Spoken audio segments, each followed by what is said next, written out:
Hey, how you doing? This is John, and welcome to John's Long Box. Today, as everybody was screaming for, everybody wanted Atlas Comics, The Destructor. This is number 2. I didn't know if I should do number 1 or number 2. I decided on number 2 for one reason above number 1, because this also shows the origin. So let's take a look. The wonderful cover by Larry Lieber. Yes, the Larry Lieber. Stan Lee's brother. Stan Lee's brother was hired to be the publisher or the editor-in-chief of this particular comic company. And look at this. Here we have the Destructor. So this is Larry Lieber's artwork. Look at a lot like John Byrne. Look at a lot like Jack Kirby. So let's open it up. We got a nice ad over here. We got a splash page, but let's look at the indicia first. We got the Destructor, Volume 1, Number 2, April 1975, published monthly by Atlas Comics.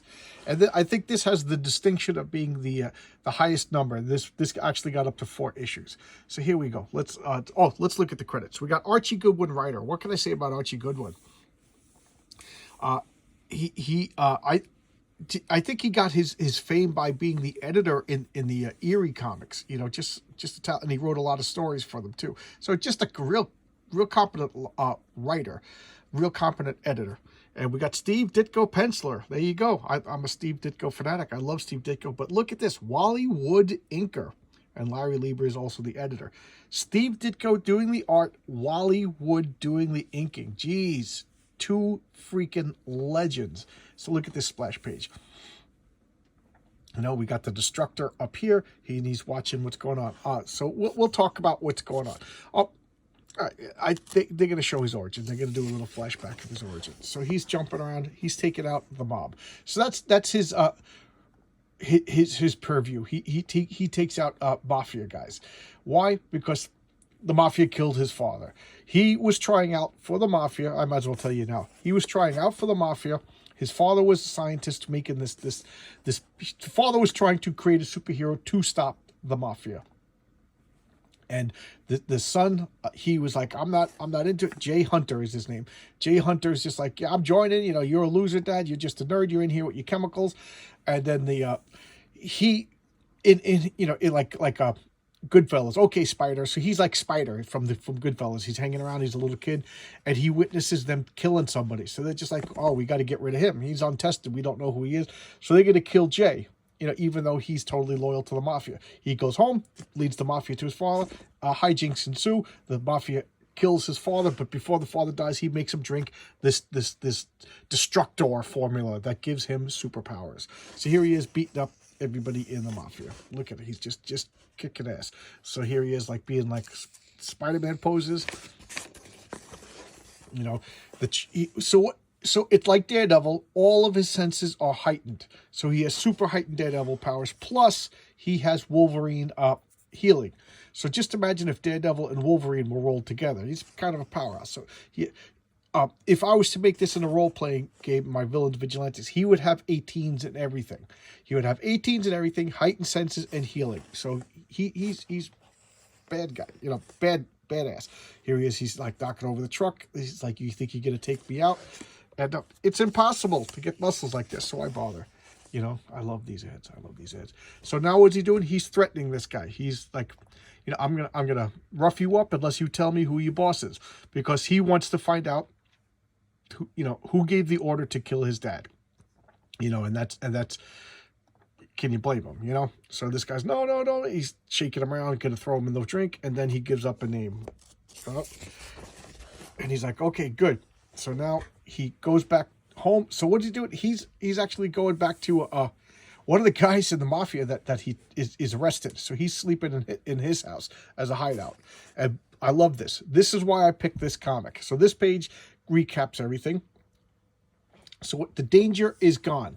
So I interpret that as his adrenaline wore off. Okay, maybe that's not what the writers wanted, but to me, that's what makes sense. So, yeah, and Atlas Comics isn't around to argue with me. So I'm going to say when his adrenaline wears off, he passes out. I love that. That's a Marvel weakness, you know? So, you know, he says danger is gone. You know, really, once the danger, my anger fades, everything goes weak. So I'm going to say he's like a 17-year-old kid who can't articulate that his adrenaline wore off. So his adrenaline rush is gone. He passes out and he's dreaming. You know, he's hanging out with the mafia. He witnesses the murder. He comes home and they kill his father. But before his father bleeds out, he gets shot first, then his father, because he's a witness. He drinks this formula and he wakes up as the Destructor. So now he's going around to enact revenge. So this is the guy he was roughing up. He's like, you played your part perfectly. You know, you fed him the name that we want you to go. And I am Death Grip. And Death Grip is, you know, a supervillain working for the mob. And what's his power? This Death Grip. You know, he's like, you know, don't worry. Because you played your part perfectly. You fed him the name that we wanted you to feed. Now he's going to go and take out. So why is that important? Because they're playing a Destructor as a fool. There's a guy, a mafia guy. Well, we'll see when we get to him. So now Death Grip is like, you served your purpose. Now I'm going to kill you. He's like, you're not going to kill me. So now a display of his power. He melts everything and he kills this guy, you know. And he's like, ta-da, you know, I'm ultra powerful. Here we got this wonderful ad. This wonderful ad. I'm not going to go through it again this time. I went through it a lot. Star Trek medallions. I would have got these if I knew about these as a kid. You know, so here he is. He's leaving New Jersey. So there's a set in the real world. It's Harborville, New Jersey. I don't know if that's a real town or not, but it's right by Elizabeth, New Jersey, where my sister lives. And he's hitchhiking to New Mexico. Meanwhile, Death Grip takes a plane. He's talking to the elusive mafia guys. And here he is going through New Mexico, sneaking through the Badlands. He finds a snake that's about to attack him before, you know, and throws the snake away. Unfortunately, he threw it in front of Hot Chick. Hot Chick freaks out. He jumps and saves Hot Chick and then kicks away the snake. So Hot Chick is like, oh, thank you. You saved me. You're good. Pulls a gun on the stereotype over here. That's Pepe. What's his name? He's got a goofy name. Listen, Pepe may look like Pancho Villa and talk like Jimmy Cagney. But so he's two stereotypes, you know.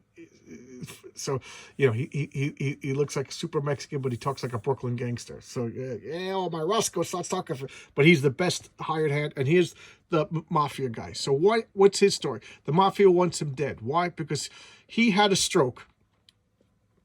And he now he knows he's dying. He's seen the error of his life, and he's working with the police to turn over all the evidence they need. So he's going to get immunity and turn over everybody in the mob. So he's turning rat. So he doesn't know this. He thinks he's the head of the mafia. So he's here to take him out. But into complication, Hot Chick, and then ridiculous Pepe over here. So she's like, oh, whatever, Dad, he saved me. He saved me. And the father is like, oh, okay, you know. Nice, handsome guy. He's got some gumption. And the kid's wising off to the father, you know, because he's a kid who can't control his emotions. The father's like, I like you. You remind me of me. What, you need a job? You could be a chauffeur. So she's like, oh, boy, you know. And enter the girl's boyfriend. Complications arise. Look at that cheese ball. So she kisses the boyfriend. They're going to go out, and he's just like, all right. So he can't help but be attracted to her. She's kind of attracted to him, but that's the boyfriend. It's like a Hallmark movie, right? The jerky original boyfriend. And he's just like, I don't like Pepe's the only one who's professional over here. He's like, that kid is trouble. I'm telling you right now, get rid of that kid. And he's like, no, nonsense. You know, I'm a good guy now. So enter the Destructor. The Destructor is jumping around. He breaks into the room, and he reads the conveniently placed piece of paper on top of the desk that shows him that he's working with the feds to turn state's witness, you know, to give information to police to turn into the mob. He's like, damn it, they played me. And, of course, Pepe walks in on that. So now he's like, shoot, and he's like, I don't want to fight him, you know. He's starting to realize that he's been set up. He gets hit in the shoulder, and he's like, you know, he runs away, you know. But remember, he's got a healing factor. So that's what he's saying. I got hit in the shoulder. You know, it helps with the self-healing body. He's like, Pepe's like, what happened? What happened? So he's running around, and here comes Death Grip, you know. So he's working his first day of work. He's the chauffeur, but I guess he also auto mechanic. So he's working on the car for the mafia guy. Right at this point, he's only staying around because he's kind of interested in the daughter. You know, he realizes he was duped. He could leave, you know, hitchhike back to New Jersey. But you know what? He's got no place to live. His father died, you know. His house is being staked by the mafia. So, you know, and then look at this cheese ball. So he's like, yeah, we're going to go over here to this junkyard. He's like, yeah. And then he pulls off this mask. That is a terrifying panel. Ta-da, it's Death Grip. So Death Grip is, I don't know if he killed the boyfriend and is impersonating him, or he's been the boyfriend. I don't know.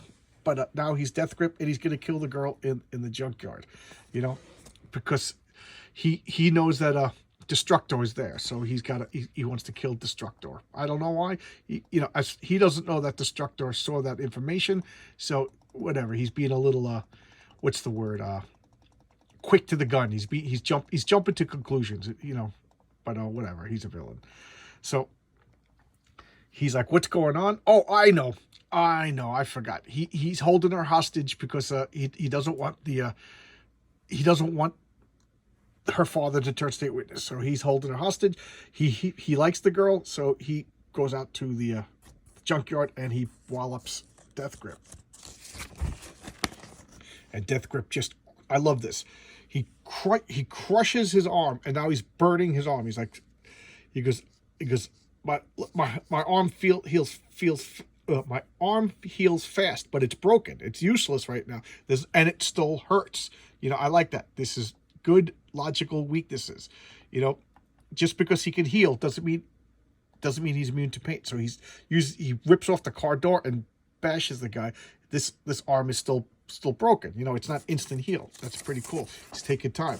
So now he does some classic Steve Kirby jumping around. Steve Ditko jumping around. He fights, you know, he's trying to save this girl. And what does he do? He's getting smashed. He's getting beat. He got cocky. You know, he's got the super strength, but he's not a skilled fighter. So he was just relying on brute force, you know, and his powers, but not skill, not anything, no finesse, no technique. And then what happens? The girl turns on the electromagnet, and the electromagnetic thing connects to his hand, pulls him up, and he just gets thrown into the car crusher, and he's dead.